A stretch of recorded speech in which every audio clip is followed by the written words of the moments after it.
Maqaan kee eenyu mee? Maqaan kee Gadaadha? Gadaa eenyuti? Gadaa Saamiiti? Ummaa ta'e maqaan isii eenyu? Faatimaa Mahammad jaaniini? Faatimaa Mahammad. Abbaa kee too? Abbaa Jaas Faamii jaane. Akkami har'aan tana qilleensa gaarii harkachaa jirtaa? Harka jirtu hin jiru.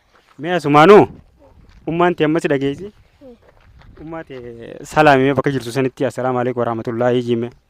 Assalaamu alaikum warahmatullah. Abbaa keetii fi ummaa kee kamirra jaalatta?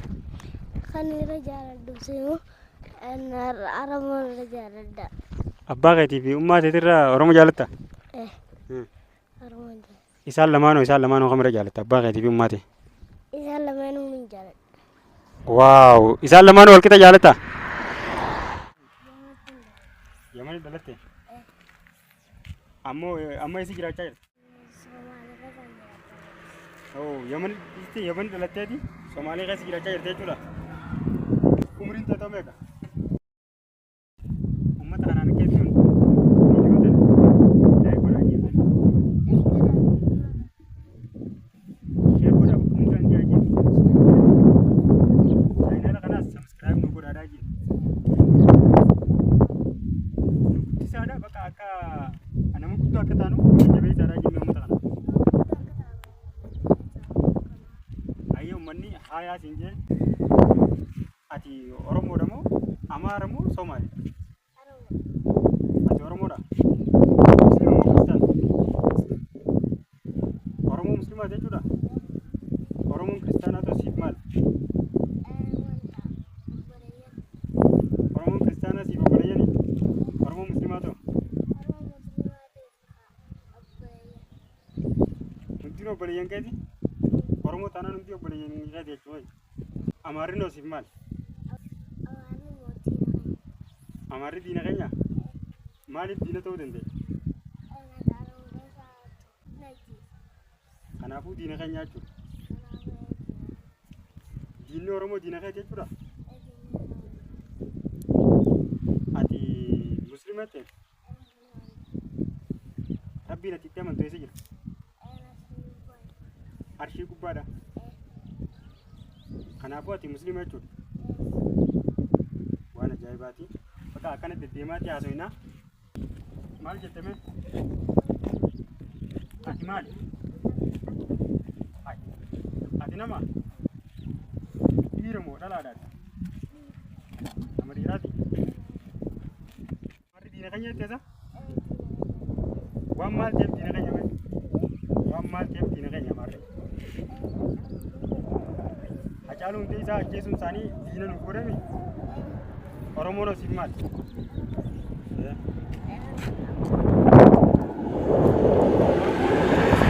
Oromoon Musliimaa fi Kiristaanaas yoo ta'u hundinuu obboleeyyan keenya jechuudha. Oromoon hundi obboleeyyan keenya. Amantiiwwan takka Oromoo deemuun baasuun qabu obboleeyyan keenya jechuudha.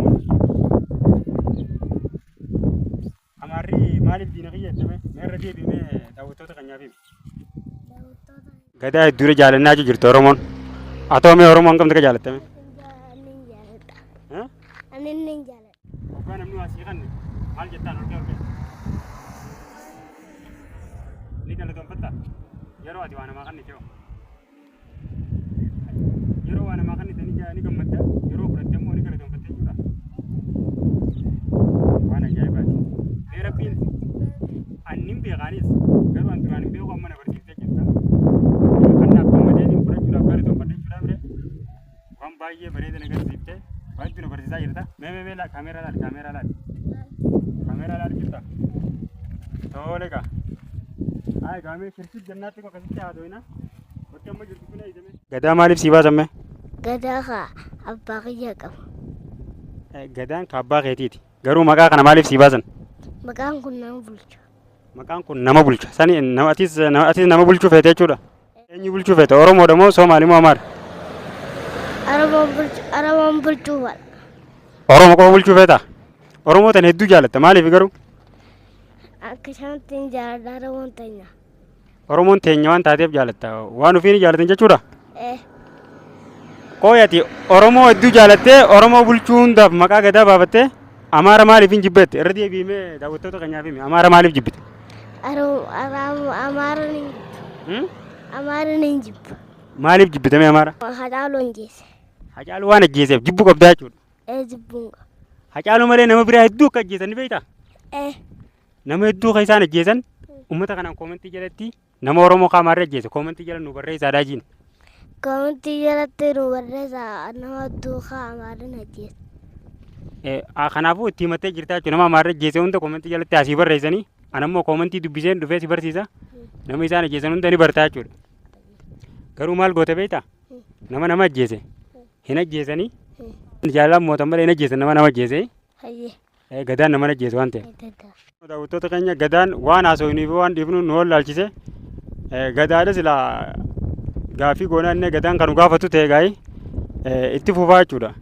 Wajji haasofnaa fi gadaan goonee akka ittiin bashannantan shakkii kan qabu itti fufa ammaas nu faana tura. Hedduu takkas jaalannaa jedhan maal jettaan meetoo? Ani isinin jaaladhaan jedhan. Waaw isinin jaaladhe taani mee akkam jette yeroo ati waan namaa kannite maaltu si dhagahame? Wantaan gammadu hoji. Maashaa Allah. Hordoftoota keenya egaa daawwattoota keenya kabajamoo akkuma dhageessanitti gadaan fudhachuudhaaf nin galatoonfadhaa jee kennuudhaaf ammoo nin gammadaa waan ajaa'ibaati waan namoota gurguddaa meeqa irraa dhabneedha. Bakki amma jirtu tun hedduu si toltee jirti. Natti hin tolle. Maaliif sitti hin tolini mee? Gaara. Waan gaara taateef sitti hin tolini? Ati gaara seenuun feetu? Ati magaalaa jiraachuu feetaa jechuudha? Yeroo takka moo yeroo lama waatti himan? Oromoo tarma takka waatti himanii mire? Oromoon takkuma wanni hundi galtiif himi? Akkana. San kasuma jechuudha.